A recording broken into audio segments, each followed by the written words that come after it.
É porque aí, no caso, gravou para nuvem. Isso, o Bruno pediu para gravar na Isso, já Então nuvem. é tá isso. gravando aqui. Então já rolou. Ih, maravilhoso, valeu Já apareceu aqui demais. na tela. Ah, que Pareceu bom. tão lindo. Então, bora lá, galera, para a gente discutir sobre Grécia Antiga. Primeira coisa, a gente queria destacar os conceitos que são mais importantes em relação à Grécia Antiga. Eu vou minimizar aqui para não atrapalhar a imagem, mas vocês vão falando que a gente está ouvindo, tá bem? E o mais importante de tudo, a gente tem uma herança grega que pega vários aspectos da nossa vida, mas a gente vai enfatizar aqui, ó, no conceito de democracia. Nos tempos atuais, nada mais necessário do que a gente falar sobre democracia. É isso mesmo, Marisa. E lembrando que para o Enem é extremamente importante o destaque sobre a democracia, porque são muitas as habilidades do Enem que geram questões que abordam especialmente esse tema. Então, ao estudarem a Grécia, muitas vezes o aluno fica ansioso para estudar temas alusivos à guerra, por exemplo. Isso não é algo que deva angustiar vocês. O foco do Enem, historicamente, é a questão da democracia e a probabilidade de cair o assunto Grécia sempre focando em democracia. Para nós que temos tempo curto e temos que focar na democracia. E aí, para começar, vocês vão ver que a gente selecionou todas as questões sobre Grécia que caíram no Enem. Vocês vão ver todas, são poucas. E vocês vão ver que tudo que a gente vai trabalhar hoje está dentro do foco do Enem. Esse primeiro slide aqui, a gente queria destacar apenas o seguinte, a localização geográfica, como que a Grécia, na verdade, o que a gente entende hoje como um país, não existia na antiguidade, eram pequenas cidades-estado, ou seja, pequenas cidades independentes com governo próprio, e que essas cidades, uma não interferia politicamente na outra. O que elas tinham em comum, que a gente fala que são todos gregos? Eles têm uma mesma cultura, uma identidade cultural, crença, religião. Essa identidade cultural era comum à língua que eles falavam, mas não tinha a ideia de uma nação, de um país no modelo que a gente conhece hoje. Isso mesmo, a ideia de Grécia, tal como concebemos hoje, só vai nascer no finalzinho do século XIX. É importante dizer também que, dentro dos elementos que conferiu identidade cultural aos gregos na antiguidade, o idioma era a língua, né? O idioma era um desses elementos, e, didaticamente, para vocês guardarem a questão da identidade cultural, basta vocês pensarem que, lá no mundo antigo, essas cidades-estado, embora independentes, embora autônomas e muitas vezes rivais, por ocasião dos Jogos Olímpicos, essas cidades paravam até mesmo as guerras para realizarem os Jogos Olímpicos. Diante dessa informação, o que você vai concluir? Ora, a adoração aos deuses é a mesma, já que os jogos eram em homenagem aos deuses do Olimpo, a valorização sobre o corpo, a valorização sobre a atividade física, compunham, tudo isso somado, um conjunto de valores que conferia uma identidade cultural a essas diferentes cidades-estados. Ok até aqui? Ok. São culturas parecidas, mas, tipo assim, os deuses, por exemplo, era diferente, cada um com a sua crença, sim. Mas não, era o mesmo. Não? São os mesmos, você acredita? É a mesma cultura. É como se fosse cada cidade com uma independência mais política, em termos de governo. Mas a cultura era a mesma, são os mesmos deuses, a mesma crença. tá, o caso aí era, tipo, mais por espaço. Isso, Seria? uma disputa territorial, isso, uma questão mais territorial. Tipo, quem Entendi. manda no seu pedaço. A cultura é a mesma, a crença é a mesma. Quem manda no pedaço é que vai ser diferente. Entendi. É mais Fez território sentido? mesmo, né? É mais territorial, isso. E aí, quem é que vai ter o poder político sobre esse território? E veja só, Daniele, é importante você perguntar. Pois não? Pode falar. Então, Daniele, quando a Marisa destaca as diferenças políticas, dentro das diferenças políticas, também a diferença, por exemplo, na administração da cidade, na organização do poder. Então, quando falamos no destaque sobre a democracia, A ideia de democracia do mundo antigo, ela é especialmente marcada para Atenas, entre as muitas cidades-estado gregas, aquela que se destacou por uma organização de natureza democrática, Atenas. Outras cidades vão ter outras formas de se organizarem politicamente e mesmo em termos de administração. E aí, eu estou mostrando aqui para vocês no mapa, passando aqui com o cursor aqui do mouse, mostrando onde é que fica Atenas e onde fica Esparta, por exemplo, que é das cidades mais conhecidas dessas cidades gregas. E aí, exatamente a questão da diferença política é que é importante para a gente. Por quê? Esparta e a maior parte das cidades gregas, elas tinham um sistema oligárquico. E Atenas, a cidade que vai desenvolver a democracia. E O que seria poligráfico? Isso, é esse o foco da nossa aula, a gente vai ver exatamente isso aqui, olha, é a oligarquia que era o regime político da maior parte das cidades gregas. O que é oligarquia? Um sistema político em que poucas pessoas ou poucas famílias, uma pequena elite, é que detém o poder político, é que manda no pedaço. Essa é a característica da oligarquia, que a maior parte das cidades gregas eram governadas segundo esse sistema oligárquico. Ou seja, traduzindo, no caso das cidades gregas, os donos de terra, quem tinha terra, os mais ricos, por serem proprietários de terras, detinham poder econômico e poder político, e eles governavam de acordo com o seu próprio interesse. Fez sentido sobre a oligarquia? Fez.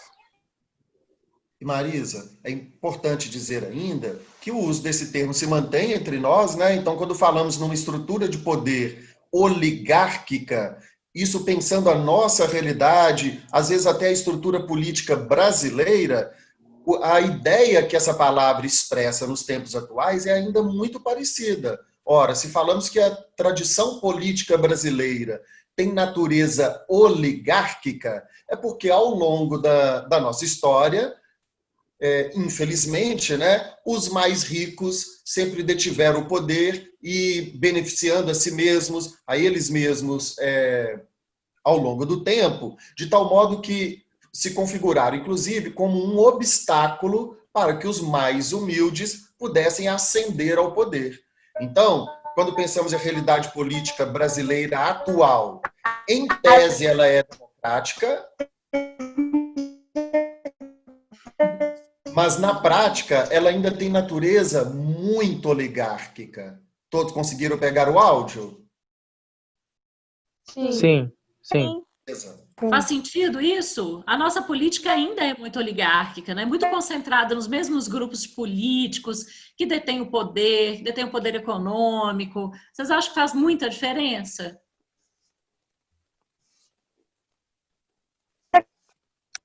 Sim, inclusive é uma realidade que a gente sofre até hoje, né? Exatamente, Lucas. Sofremos muito. O nosso poder político ainda é muito concentrado. Nós que somos a grande massa do povo, que trabalhamos, que geramos riqueza, que produzimos esse país, a gente tem pouquíssimo poder de decisão e interferência política, né? É claro que hoje a gente tem a eleição, a gente tem a possibilidade de escolher governantes, mas a gente ainda tem uma participação muito pequena, né? Agora, se a gente tem hoje a possibilidade de escolher e de participar politicamente, a participação política é uma ideia que foi desenvolvida em Atenas. Aí a gente chega na democracia. Os atenienses, eles foram ficando cada vez mais insatisfeitos com essa concentração de poder nas mãos de políticos e foram lutando por meio de muitos movimentos sociais para poder ampliar a participação política. É assim que vai surgir a democracia. E aí o nosso objetivo aqui, a gente vai ver como a democracia surge e quais são as características essenciais, como é que a gente pensa a questão da participação nossa, e aí a gente vai discutir o conceito de democracia hoje. Quanto será que o Brasil é democrático mesmo? Será que só votar e escolher os nossos governantes faz da gente um país democrático? É aqui que a gente vai pegar a essência da nossa discussão. Ok até aqui? Ok.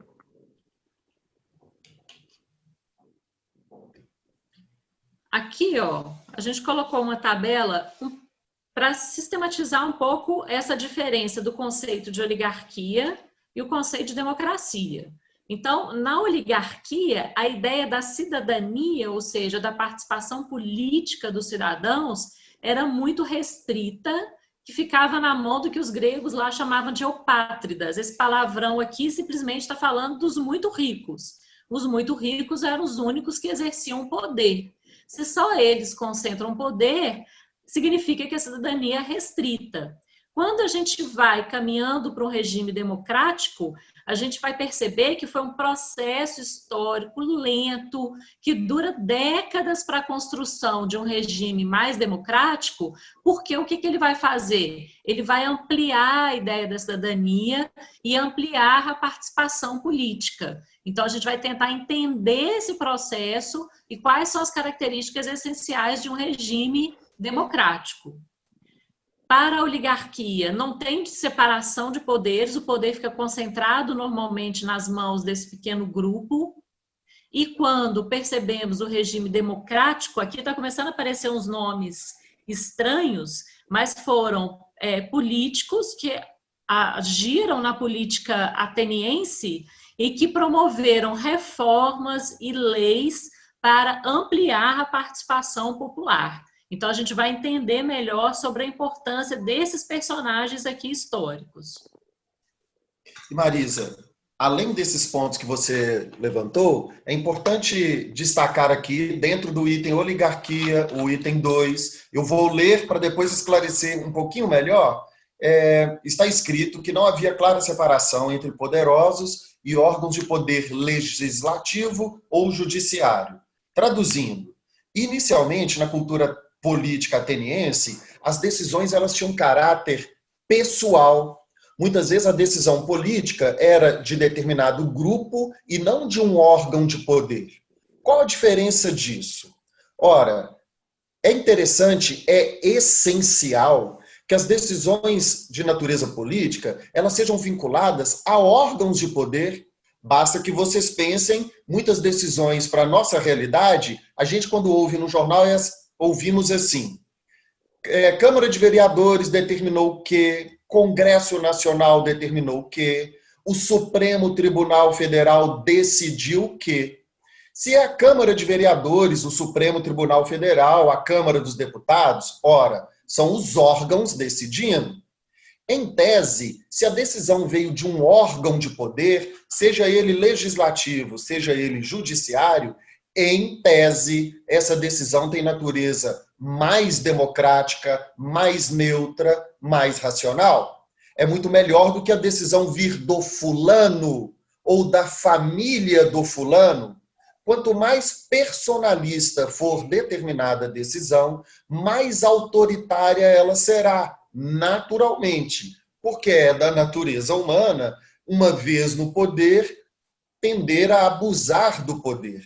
É por isso que quando uma decisão ela tem natureza coletiva, associada então a um órgão de poder e não a uma pessoa, sempre que caminhamos para essa direção, mais democracia teremos. Uma democracia melhor consolidada, mais amadurecida, é aquela em que as decisões se dão pelos órgãos de poder.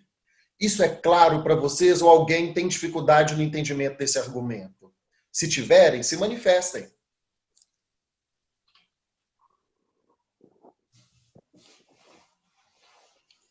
O silêncio é sempre uma permissão para que a gente continue, que está tudo bem, hein? Então nós vamos embora. Então, quando tem a eleição, por exemplo, aí já é a democracia que não são, que são a população que decide? Como que é? Simone, você falou uma coisa sensacional. Por quê? Porque a eleição não é necessariamente uma característica da democracia grega. Ela é uma característica essencial da nossa democracia. A gente vai ver, inclusive, que tem diferenças da democracia grega, ateniense, para a nossa democracia nos dias de hoje. O que seria essencial para a democracia, Simone? Seria a ideia da participação das pessoas nas tomadas de decisão.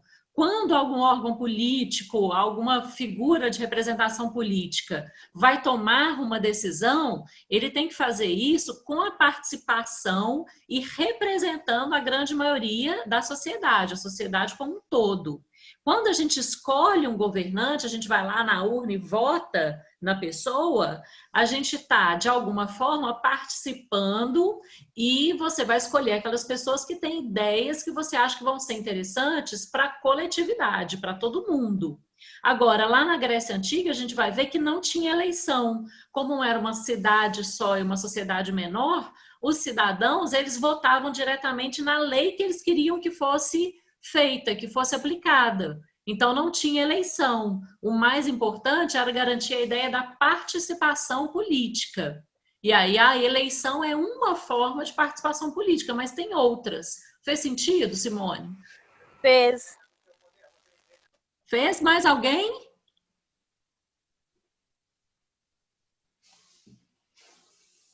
Fez Não? sentido também. Não, Fez sentido? tranquilo. Tranquilo? Então, vamos embora. Eu coloquei uma questão aqui do Enem para a gente começar a pensar sobre isso. Olha aqui, a gente vai lendo junto para poder discutir. Essa questão de 2019, olha, do ano passado. A soberania dos cidadãos dotados de plenos direitos era imprescindível para a existência da cidade-estado. Segundo os regimes políticos, a proporção desses cidadãos em relação à população total dos homens livres podia variar muito, sendo bastante pequena nas aristocracias, oligarquias e maior nas democracias. A lógica do texto, traduzindo, na democracia você tem uma maior participação da população. Em regimes oligárquicos ou aristocráticos, que é praticamente a mesma coisa, você tem uma pequena participação da população. Então, esse é um critério de diferenciação para a gente pensar a diferença entre uma democracia e uma oligarquia. Ok? No caso das cidades-estado da antiguidade clássica, pode ser Roma, pode ser Grécia, a proporção de cidadãos descrita no texto é explicada pela adoção do seguinte critério para a participação política.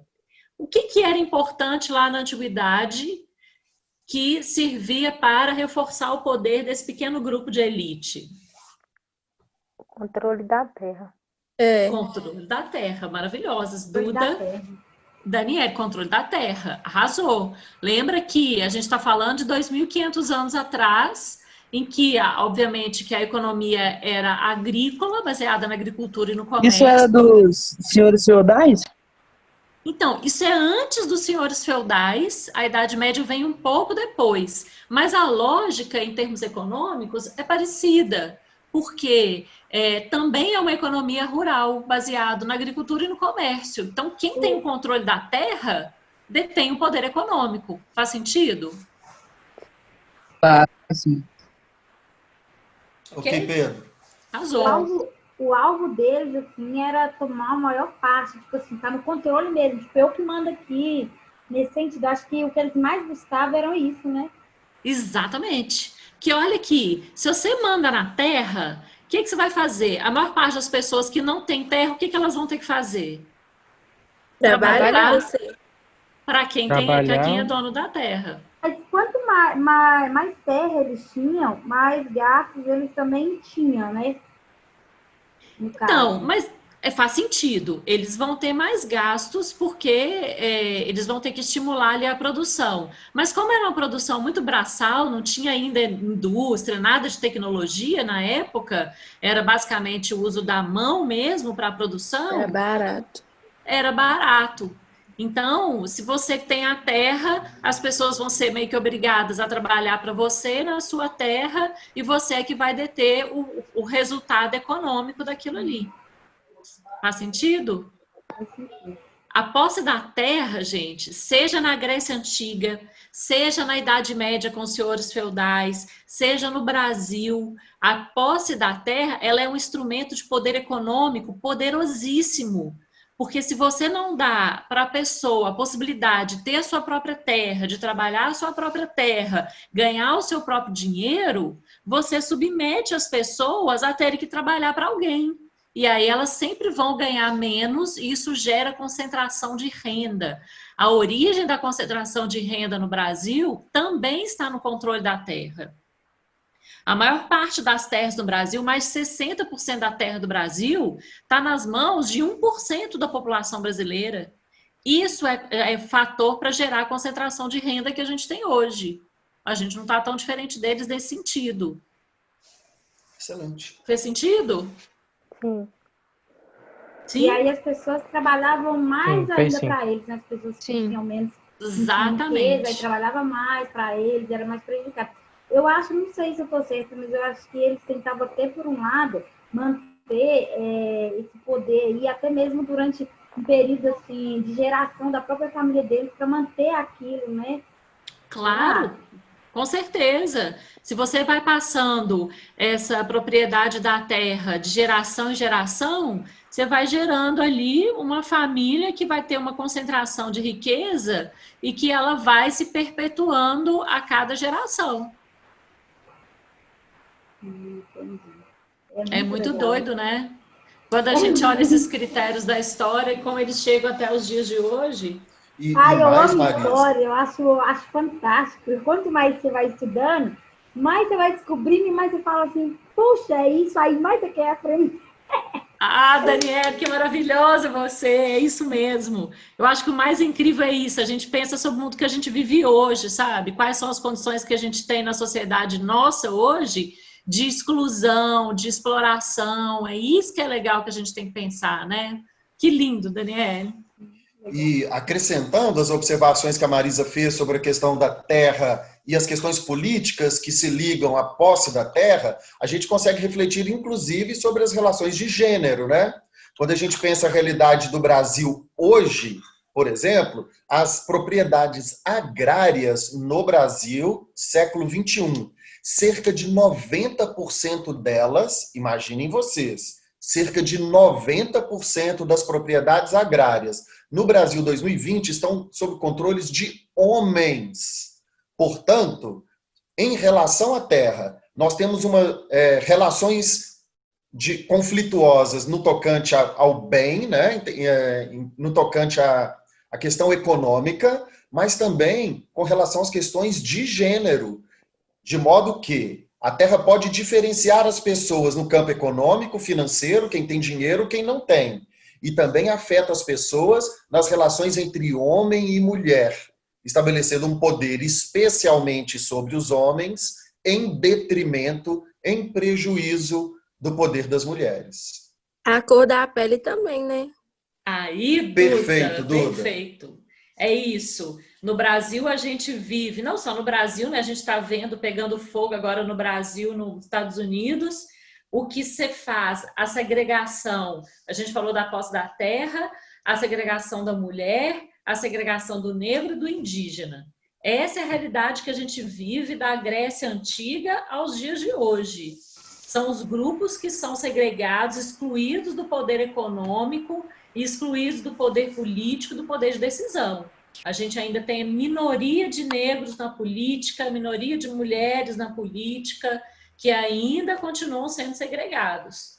Mesmo que não seja necessariamente pela lei, como era antigamente, na época da escravidão, mas a segregação, ela continua. E se for mulher e negra, ainda mais segregada. Aí fudeu. Ai, fudeu. Eu acho que quanto mais sobressai algumas pessoas, outras saem tão prejudicadas, né? Um ganha mais, outros menos.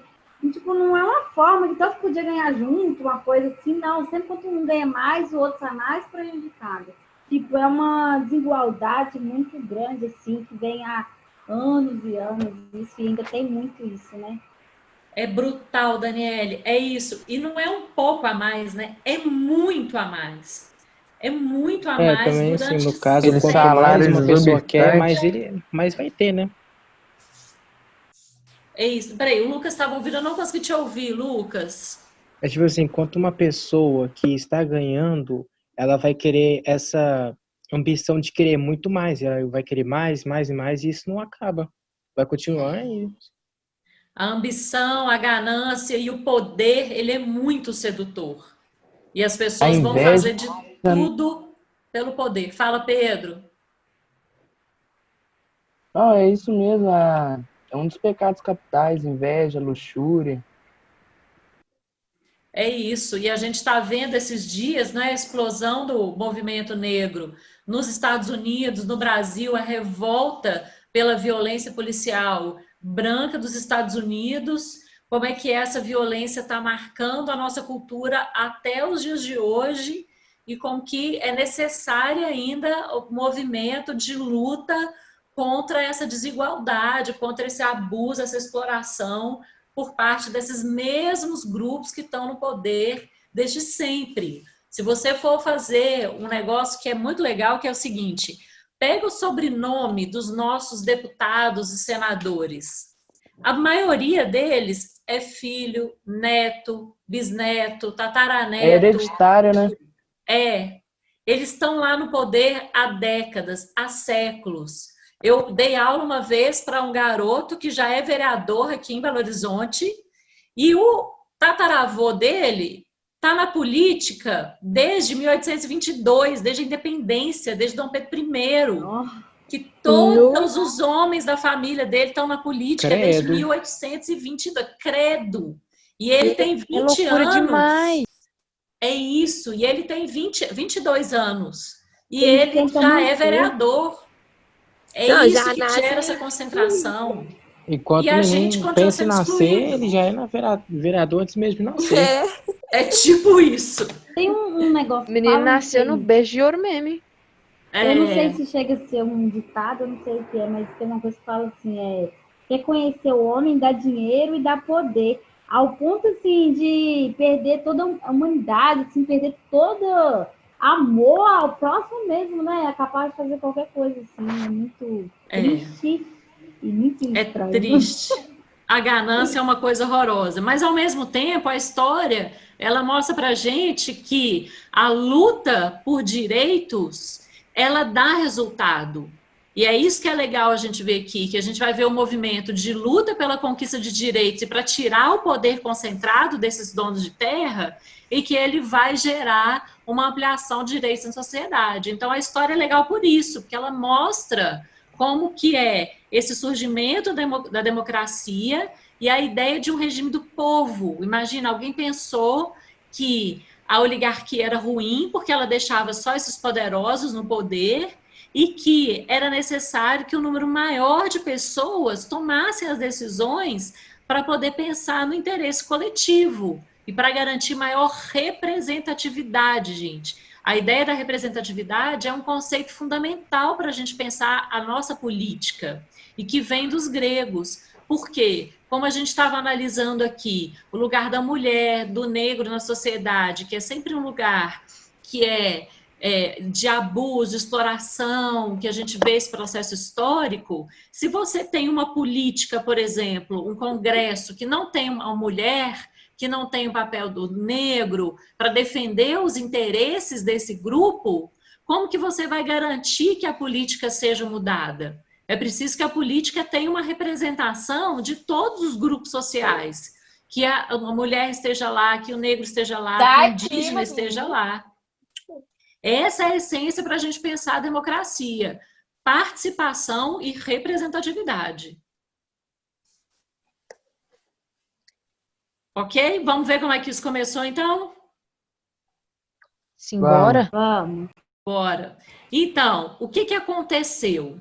Eu estou colocando aqui para a gente ver legisladores atenienses. Eu não quero que a gente se preocupe em decorar essas coisas. São referências para a gente pensar no processo histórico. Então, primeira coisa, eu quero que vocês observem só as datas. Eu coloquei 3 nomes. O Drácon, ele foi um legislador, ou seja, um político que ajudou na reforma das regras políticas na Atenas antiga e que foi ajudando a criar, por meio de um processo histórico, o regime democrático.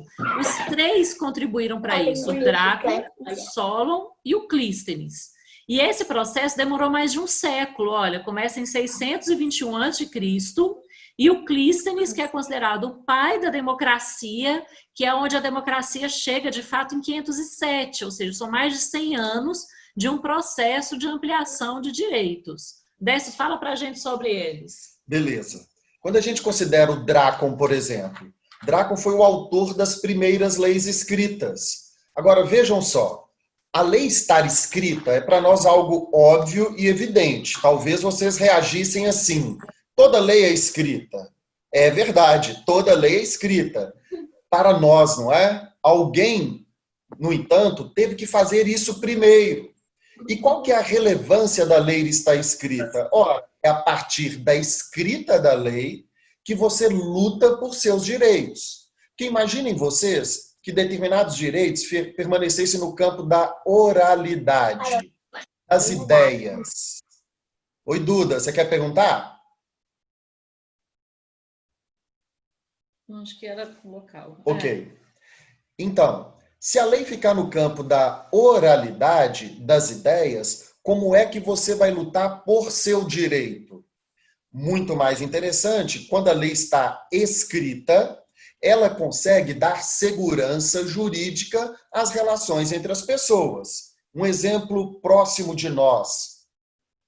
Muito recentemente, o Supremo Tribunal Federal decidiu pela legalidade do casamento homoafetivo, do casamento entre gays. Muito bem.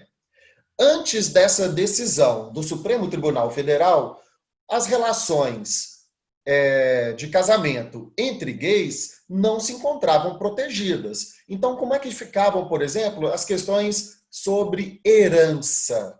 Num relacionamento homoafetivo, dos dois do casal veio a morrer, para quem ficaria a casa? Para quem ficaria a herança? Ora, se o casamento homoafetivo não fosse admitido em lei, essas questões eram muito delicadas, as decisões sobre elas, e poderia gerar uma desproteção para um dos membros do casal, não é? A partir do momento que se escreveu que o casamento homoafetivo é admitido em lei, isso vai deixar, nesse exemplo, é apenas um exemplo, nesse exemplo, vai deixar, então, os gays melhor seguros juridicamente. É isso que significa afirmar que a escrita de uma lei garante segurança jurídica às relações. Vocês conseguem entender isso? O Drácon, então, foi importante para Atenas por ter sido o primeiro a escrever as leis daquela cidade. A partir de então, a política ateniense vai sofrer um processo de amadurecimento que para nós parece ser muito tempo, né, de 621 a.C. até 507 a.C., de fato, mais de 100 anos de história para se atingir um modelo democrático. Mas quando a gente considera que é a história de uma cidade e não de uma pessoa, na verdade temos, em pouco tempo, um forte amadurecimento político desde a escrita das leis. Vocês pegaram? Sim. Sim. Agora, vejam vocês. Isso não significa dizer que as leis dele seriam, digamos, justas, pelo menos ao nosso olhar. Primeiro que a ideia do que é justo ou não é justo não é o mesmo, né? Se estamos em 621 a.C. e se estamos em 2020, a concepção sobre o que é justo ou não é a mesma. Dito isso, a gente consegue ainda assim notar que as leis de Drácon eram extremamente rigorosas. Por exemplo, uma pessoa que cometesse um assalto poderia vir a ser condenada à morte por um roubo de um bem simples. Tanto o homicídio quanto o roubo, os dois crimes sendo punidos pela pena de morte. Vejam, eram leis rigorosas. Tanto é que entrou para a história a expressão lei draconiana para caracterizar qualquer tipo de lei que tem natureza rigorosa. Mesmo para nós hoje, essa expressão ainda é usada quando se aplica a uma circunstância em que a lei se apresenta já ultrapassada, muito rigorosa e ultrapassada, chamamos essa lei de draconiana. Ok para todos? Ok. Você quer falar de solo, Marisa? Ok? A gente poderia, por exemplo, falar que os policiais brancos dos Estados Unidos agem de maneira draconiana em relação à população negra? Sim, abuso de poder. Eu diria que eles estão Abuso de sendo poder. um bando de racista escroto mesmo, mas a gente poderia ser chique e falar que eles são draconianos. É, mais formal, né? Mais verdade. formal. Mas o fato é que a coisa é tensa. Mas para a gente pensar, então, esse processo das leis escritas, ele é um processo, então, importante para nós ainda hoje. Isso não é um processo que ficou lá na Grécia Antiga. A gente ainda precisa de atualizar as leis, tornar as leis escritas à medida em que a necessidade da população se faz urgente. Igual ele citou o exemplo do casamento homofetivo, o exemplo da lei do feminicídio, já que a violência contra a mulher é muito alta e esses índices de violência são muito altos, foi necessário também há pouco tempo a criação da lei do feminicídio para tentar proteger a mulher da violência. Então, isso ainda é um fator que é atual na nossa sociedade. Faz sentido? Sim. Poderia ser um pouquinho mais draconianos, né? Poderia ser. Inclusive na proteção à mulher, né? Porque muitas vezes a lei está lá muito bonita e ela não chega onde precisa. A lei não é muito justa, né? A lei não é muito justa porque a lei é para todos no papel, né? Na prática, É a totalmente gente sabe diferente. que não é bem assim, é É totalmente só na teoria, diferente. porque na prática é outra coisa. É outra coisa. Eu acho que esse é o nosso desafio, né? Fazer com que essa lei saia do papel e chegue em todos nós.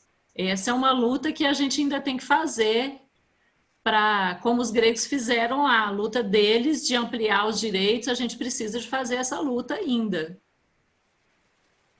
O problema é que no Pode Brasil, falar, Simone. no Brasil o povo não junta, ó. Cada um tem uma opinião diferente. Então, Simone, mas tem uma característica legal da democracia que é o seguinte: não nos tempos atuais, que os tempos atuais andam muito difíceis, né? As pessoas estão muito intolerantes e muito violentas, defendendo posicionamentos muito complicados, mas Muitos arrogantes, né?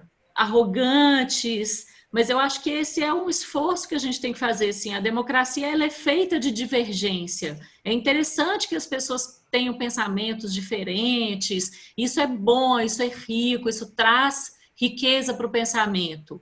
As pessoas pensassem todas de maneira igual, isso é muito perigoso. Isso é típico de governos mais autoritários que querem impor um pensamento.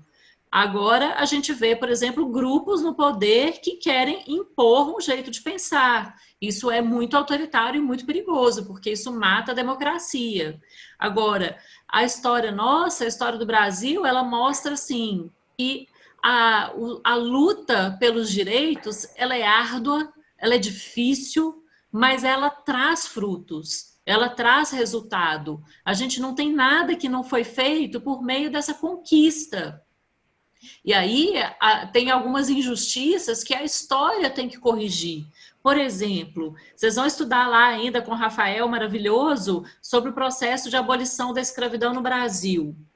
Todo mundo fala da princesa Isabel, a princesa Isabel maravilhosa foi lá abolir a escravidão. Não, foi um movimento negro que se fortaleceu no Brasil durante o século XIX, que lutou com algumas lideranças importantíssimas que libertaram as pessoas escravizadas, que foram para a rua, que foram para a imprensa, que lutaram pela abolição da escravidão. E a gente precisa de dar valor, entender a força dessas pessoas para a gente ver que esses movimentos dão resultado. Eu acho uma baita de uma sacanagem, falando rasgado, a gente ficar valorizando Princesa Isabel porque assinou a lei, e ela só assinou porque veio de uma pressão social muito forte do movimento negro brasileiro. E a gente precisa de resgatar isso e ter orgulho desse movimento para a gente sentir que esses movimentos são fortes, que eles dão efeito, e para a gente entender que a gente tem que continuar essa luta. Faz sentido? Faz. Sim, faz todo sentido. não é? E aí, Sim. às vezes, a gente não conhece isso, né? A gente fica achando que não teve luta, e teve. E mais Fala, uma Daniele. vez ali tentando esconder o menor, colocar assim o negro, e colocando algo bom em uma pessoa superior a eles, para não mostrar, tipo, ah, foi os negros, foi eles, mas foi a Princesa Isabel, sabe? Mais uma vez tentando esconder essa questão. É isso, né? Que aí fala que foi o quê? A ação de uma branca, né? Da elite, e que foi lá e que no seu ato de bondade fez isso. E se tira da população que foi uma luta, um conhecimento que foi fruto de uma luta, isso tira força da gente. Agora, se a gente sabe que essa conquista foi nossa, foi da população negra também, principalmente, né? Não também, mas principalmente, isso traz força para a gente para poder lutar pelos direitos que a gente ainda precisa de conquistar. Então, eu acho que o nosso foco é esse. A gente pensar o tempo todo na história como essa referência de que os direitos, seja na Grécia Antiga, como, por exemplo, a abolição da escravidão por dívidas, foi um primeiro ato desse legislador aqui, Solon, que tentava abolir a escravidão por dívidas como uma forma de tirar esse peso da população mais pobre. Volta naquele raciocínio que a gente estava falando sobre a posse de terras. Se só uma elite rica era dona de todas as terras e a população, a grande maioria da população pobre, tinha que trabalhar nessas terras, se essa pessoa, por exemplo, por algum motivo, teve um ano ruim, uma colheita ruim, se endividou por algum motivo, ficou endividado, qual que era a pena pela sua dívida? Escravidão. Aí você ia ser escravizado pelo dono da terra, por exemplo, para quem você devesse. Isso era muito cruel, porque era mais uma lei que servia para punir os mais pobres. E aí o Solon, diante de muita revolta, de movimento social, das pessoas reivindicando o fim dessa lei que permitia a escravidão por dívidas, ele foi lá e criou essa lei que proibia. Mas ela vem fruto desse movimento. E é isso, assim, para a gente pensar que nem tudo que é legal, ou seja, dentro da lei, é justo. Você pode ter lei que é injusta. A lei que escraviza a população pobre por dívida, lei que permite a escravidão, nem toda lei é justa. Mas aí o processo histórico vai tentar melhorar esse sistema. Fez sentido isso daqui? Sim, Fez. fez sim. Sim, Fez fez. sim. E aí a mesma coisa, olha o caminho que o Solon constrói. Ele aboliu os direitos políticos por nascimento e instituiu o critério censitário. Aqui tem duas coisas. Primeiro, abolir os direitos políticos por nascimento, ou seja, hereditário. Se você já era filho de algum político importante, automaticamente você já herdava aquele cargo. Ele tira esse critério. Então, a partir daquele momento, as pessoas seriam escolhidas ou eleitas para exercer um cargo e não mais simplesmente por herança. Só que ele ainda criou um critério censitário. O que é um critério censitário? É baseado no censo. E o censo é o que vai determinar a renda das pessoas. Então, ele faz isso pela renda e pela posse de terra. Então, é como se fosse assim, olha, ele melhorou um pouquinho, mas ele ainda deixou o poder político nas mãos dos mais ricos. Mas ele já tirou o processo por nascimento. Por isso que eu falo com vocês que é muito um processo histórico. Se eu venho para cá, ó, o que eu tenho na ação do Clístenes, que é o próximo que vai ampliar o direito político? O que ele fez? Ele tirou o critério censitário. E a partir de agora, o número de pessoas que poderia participar politicamente das decisões é muito maior, porque aí a população pobre, só que no caso da Grécia Antiga, homens livres, as mulheres não tinham direitos políticos, nem os escravizados, nem os estrangeiros. Mas homens livres pobres já vão poder participar da política. Então a gente vê aqui esse processo de ampliação. Fez sentido? Quando fala de tribo aí, eu não sei se é, né? Quando fala de tribo, seria pegando ali a autoridade, assim. Acho que tribo, não sei se é meio assim, família, se é uma coisa mais expandida. Mas E era assim, Daniele, Oi. As tribos aqui é como se fossem distritos dentro da cidade de Atenas. Pensa Tá Belo mais para uma região, como né? se fosse um distrito, uma região dentro da cidade de Atenas. É como se ele estivesse organizando o sistema de escolha dos membros que iriam compor uma assembleia chamada Bulé. Pensa Belo Horizonte 2020. Quando a gente vai votar, por exemplo, nós também somos separados por zonas eleitorais. Existem os órgãos eleitorais responsáveis por fazer uma divisão da cidade e fazer uma divisão dos eleitores da cidade em suas zonas e seções eleitorais. De maneira didática, para facilitar o entendimento, é algo parecido. A divisão em demos e tribos na Atenas antiga era uma divisão para organizar os cidadãos da cidade de Atenas por zonas daquela cidade. Pegou, Daniele? Entendi. A tribo seria, tipo, entre aspas, assim, seria tipo como se fosse zonas para ter para ter uma organização melhor. Isso. Isso. E aí, só para completar o que o professor Décio aqui está falando, eu gosto de pensar um exemplo, que é a questão da representatividade que a gente começou falando lá no início da aula.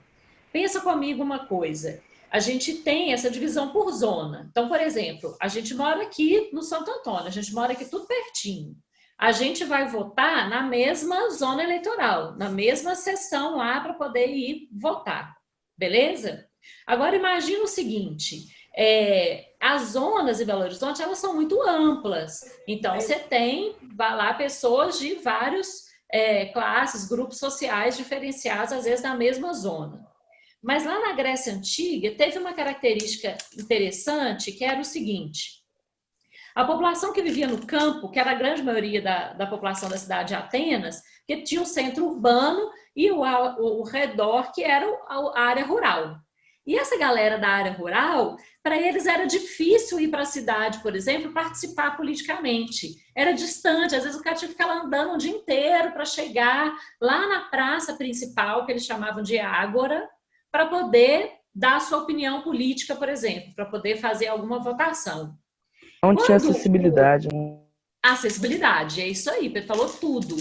E aí, quando o Clístenes falou assim, olha, todas as tribos, cada região vai escolher de alguma forma, você vai ter alguns representantes que vão representar aquela região, que vão participar das reuniões. Imagina o seguinte, se fosse assim em Belo Horizonte, a gente tivesse o Morro do Papagaio como se fosse uma dessa tribo, uma dessas regiões, ok? Ou um demos.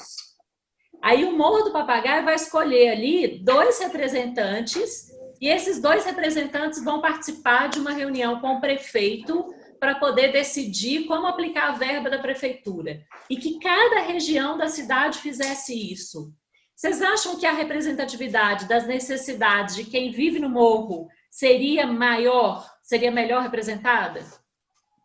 Teria uma... Como chama? Ah, esqueci o nome, escapuliu aqui agora. Antigamente tinha um orçamento participativo, era isso? Isso mesmo. Eu acho que é isso. Eu tô confundido aqui agora. Mas é quase isso. Teria, tipo, o índice de pessoas que iam pedir isso seria muito maior do que outras pessoas. Eu não tô conseguindo explicar direito, mas teria um índice muito alto de pessoas que estavam pedindo. Não consigo explicar muito bem. A representatividade seria melhor distribuída, não é, Lucas? Isso mesmo. Eu acho que é isso. Se tivesse pessoas de todas as regiões da cidade para poder ir lá e falar quais são as necessidades daquela região, você aumenta a possibilidade de participação política, de representação da necessidade dessa região. Se a gente tem, por exemplo, político que sai só, sei lá, da região rica, se sai só lá de Lourdes, como é que esses políticos vão saber qual que é a necessidade da minha região? A ideia de você colocar a divisão que o Clístenes fez desses demos, e daí que vem a ideia de democracia do povo, a ideia de que as pessoas passam, então, a participar diretamente das decisões políticas. E aí eles criaram esses órgãos, que está escrito aqui, que são esses palavrões aqui, bulé e eclésia. Não precisa se preocupar em decorar esses nomes, é como se fosse a nossa Câmara dos Deputados, fazendo uma associação bem simples, ok? Só para a gente ajudar a entender, mas são órgãos do legislativo, são os órgãos que faziam as leis. E aí as pessoas poderiam ir lá e participar e votar nas leis. Diga. É por isso que existem os vereadores? É por isso que existem os vereadores. Essa ideia de uma representação local de pessoas que representam a população da nossa cidade, que fazem leis locais, que vão atender os interesses da população de Belo Horizonte. Agora, ia ser lindo se cada, por exemplo, região de Belo Horizonte tivesse o seu vereador, para que todas as regiões fossem atendidas igualmente na hora de fazer as leis e aplicar os recursos aqui na cidade. E o interessante, Simone, é que havia 2 órgãos criadores de lei, a Bulé e a Eclésia.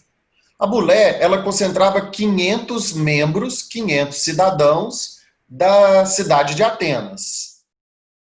Vou mostrar aqui para vocês mais ou menos esse desenho que representa isso.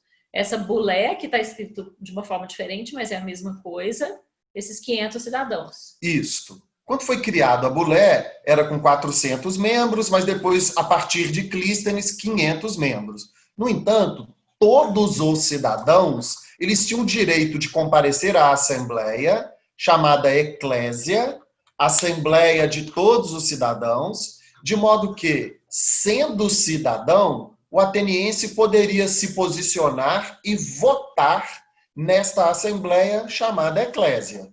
Aí o que é interessante? Os cidadãos poderiam votar diretamente, eles mesmos, a respeito de qualquer decisão que fosse relevante para a cidade. Agora, é importante, isso é muito democrático? É. Só que Marisa já deixou claro que nem todos tinham o direito de ser cidadãos. Então, é interessante que, para a Grécia Antiga, para Atenas Antiga, quando afirmamos que todos os cidadãos poderiam ir para a eclésia, vale dizer que iam os homens proprietários de terra, grandes, médios e pequenos proprietários, mas mulheres não, escravizados não, estrangeiros não.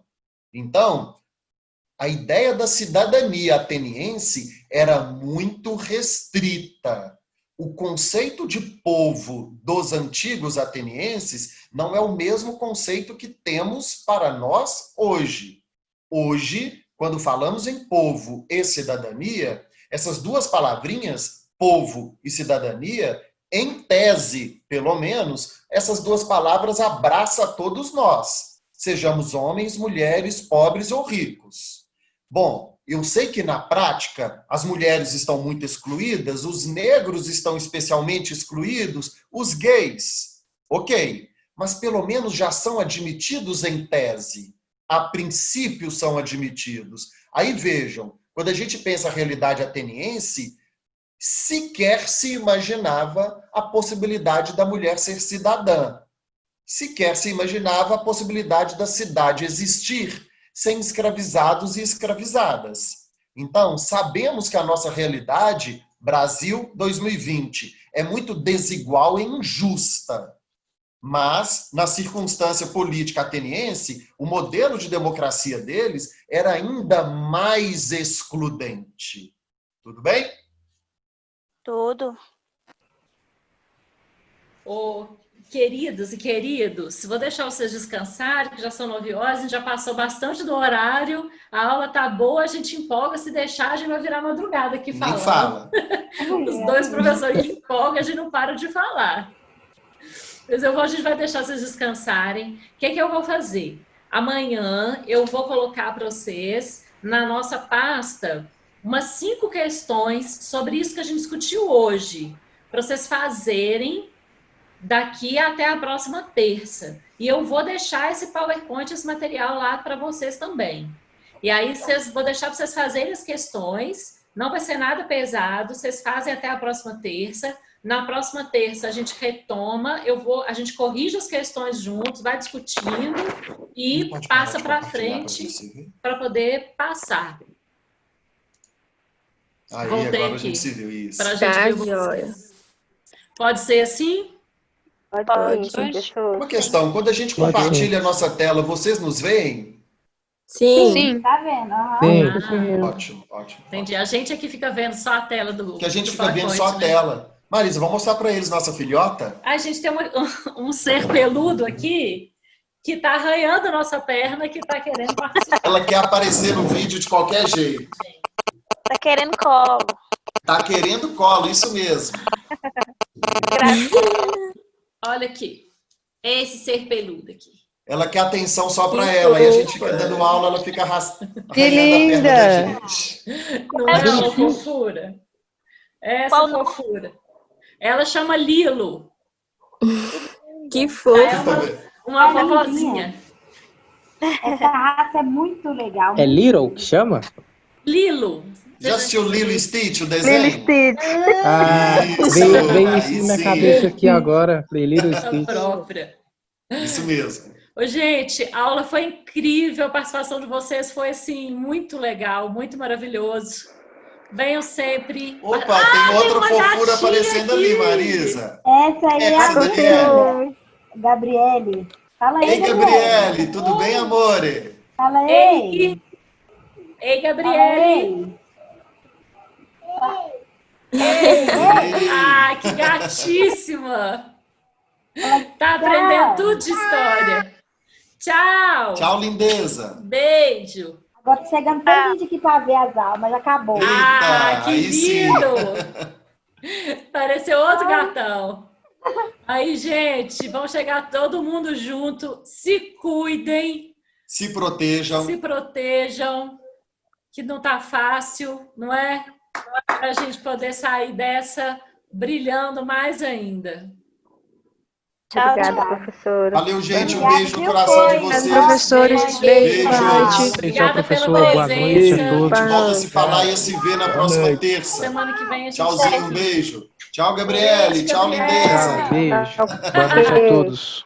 Valeu, gente. Boa Beijo, noite. beijo. Obrigada. Boa noite. Tchau, tchau. Tchau, tchau.